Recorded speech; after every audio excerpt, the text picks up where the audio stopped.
ginagawa mo dyan?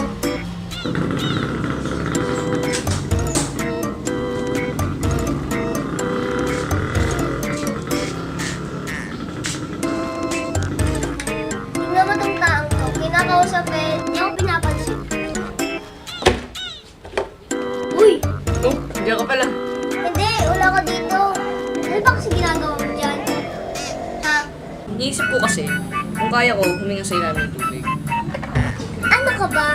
Yun lang? Hihinga ka lang sa ilalim ng tubig? Bakit? Kaya mo ba huminga sa ilalim ng tubig? Ha? Ano ka ba? Yun lang? Siyempre! Sige nga, gawin mo. Pero siyempre, may kapalit. Sige, bigyan kitang 20. O sige! Oh, saan ka pupunta? May kukunin na ako.